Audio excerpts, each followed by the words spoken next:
ठीक है मुझे नाले चेस 50,000 खड़ो था कपड़ा वठी जो बाबा तो छबा चंपल मां अचा तो वरी वठी दींदुम ता कपड़ा वठी जो फिलहाल 50,000 खड़ो ठीक है नंढड़ो हुयो अच्छा कपड़ा वठणा ने ईद मतो आ माशाअल्लाह माना 50,000 तू बचड़न के दिना त कपड़ा वठन 50,000 जा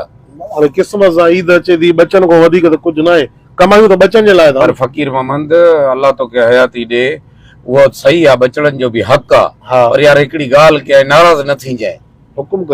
कर राजा पैसा खपनी होदा पगार तुझी घणी आ इन टाइम हिन वक्त मुझी पगार तकरीबन लख सवा लख है लख सवा लख पगार थी अल्लाह जा ॿिया भी गंज थी शुक्र है साइड बिजनेस भी पर है यार तू कदे इहो सोचो तुझी पाड़े जी मस्जिद में जेको पेशमाम आ उन्हनि जी पगार घणी आ जेको हाफिज़ कुरान आ उहो पंहिंजे बचड़नि जे लाइ गुज़र सफ़र कीअं करे थो अॼु जेकी ईद अचे थी इन ईद ते उन पंहिंजे बचड़नि जे लाइ कपिड़ा वरिता हूंदा या न वरिता हूंदा तव्हां पंहिंजे बचड़नि खे त 50,000 जा कपिड़ा वठी था ॾियो पर इहो सोचो थी कॾहिं मस्जिद में वञी यार पेशमाम जी बि मदद कजे उन हाफिज़ कुरान जी मदद कजे जेको सॼो रमज़ानुल मुबारक पंहिंजे पेरनि ते बीह तव्हांखे क़ुरान पाक पढ़ाईंदो आहे उन जे पोयों तव्हां तरावी बि पढ़ो था 5 वक्त निमाज़ बि पढ़ो था ऐं तुंहिंजा नंढड़ा बचड़ा बि उन मस्जिद में क़ुरान पढ़नि था ऐं हाफिज़ बि थींदा उन जे लाइ कॾहिं सोचो थो यार राजा गाल भली कई थी असांजी लख रुपयो महीनो पगार आ बि असांजी घर में पूरा ही कोनी वो एकड़ो हाफिज़ मना जेको ॾींहं रात असांखे मुसले ते वेही निमाज़ पढ़ाए क़ुरान पढ़ाए उन जी पगार 10-15,000 उन जो गुज़र सफ़र कीअं थींदो हूंदो पोइ इहो तव्हां सोचो न अॼु वाह जी ॻाल्हि कई थी बस इंशाल्लाह मां जीअं हितां वेंदुमि घर अॻ में हाफिज़ जी पूरी फैमिली जा कपिड़ा वठंदुमि ऐं हाफिज़ खे ख़र्ची बि ॾींदुसि ऐं पाड़े में जेके बि साहिब हैसियत रहनि था वॾेरा या कारोबारी माण्हू उन्हनि जो दर खड़काए उनखे चवंदुमि त पंहिंजे मस्जिद जो जेको हाफिज़ आहे इमाम आहे उनजी पारत अथव उनजे बचड़नि जे लाइ लटा कपिड़ा वठो यकीन कर फकीर मंद असल इबादत इहा अथव हुकूकुल इबाद बिल्कुलु पाड़े वारनि जा हक़ ऐं ख़ासि करे पेशमाम जा वॾा हक़ आहिनि यार असां सभु नज़रअंदाज़ कंदा आहियूं पेशमाम खे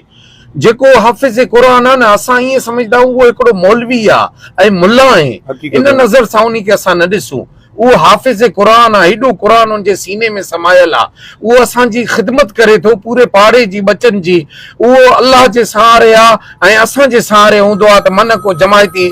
जेको आहे मदद करे मुंहिंजी ऐं मुंहिंजे बचड़नि जी मदद करे बिल्कुलु बिल्कुलु राजा गुलाम अली अॼु तूं इहे ॻाल्हियूं करे मुंहिंजी अखियूं खोले छॾियूं मां तोसां वाइदो थो कयां हितां जीअं मां घर पहुतुमि न सब खां पहिरीं उन हाफिज़ जी पूरी फैमिली जा कपिड़ा वठंदुमि हाफिज़ जा कपिड़ा वठंदुमि ऐं उनखे ईद जी ख़र्ची बि ॾींदुमि वाह वाह तमामु ज़बरदस्त दोस्तो अस्सलाम वालेकुम हिकिड़ो असांजो नंढड़ो मैसेज हुयो राजा गुलाम अली ऐं मुंहिंजे तरफ़ां त तव्हां ॾिसो न अॼुकल्ह माण्हुनि जी लख 2 लख 3 लख रुपया बि पगार आहे लेकिन उहो एतिरो सुखियो कोन्हे उनजे घर में बीमारी ऐं उहो मतिलबु उनजी पूराई कोन्हे अलाह साईं सभिनि खे सिहत ॾे मतिलबु कंहिंजी पूराई कोन्हे ऐं हिकिड़ो हाफिज़ कुरान आहे जेको सॼो महीनो मस्जिद में टिकिन ते वेही करे दाल मानी खाई चांवर खाई ऐं 12-13 हज़ारे में पंहिंजे घर जो सफ़र गुज़र करे थो ऐं अलाह साईं जी उन सां रहमत गॾु आहे बरकत गॾु आहे सो मां हथ ॿधी तव्हांखे अर्ज़ु कयां थो त पंहिंजे पाड़े जी मस्जिद में जेके पेशमाम इमाम जेके हाफिज़ आहिनि उन्हनि जो क़दुरु कयो हिन रमज़ान जे मुबारक महीने में उनजो क़दुरु कयो उनजी फैमिली जा लटा कपिड़ा वठो उनजा कपिड़ा वठो ऐं उनजी पगारूं वधायो 12-13 हज़ारे मां कुझु बि नथो थिए मां हथ ॿधी तव्हांखे अर्ज़ु कयां थो त पंहिंजी मस्जिद जे पेशमामनि जूं पगार वधायूं ऐं उन्हनि सां तावन कयो उनजी हेल्प कयो जेकॾहिं वीडियो पसंदि अचे त हिनखे सवाब जी नियत शेयर ज़रूरु कजो वॾी महिरबानी।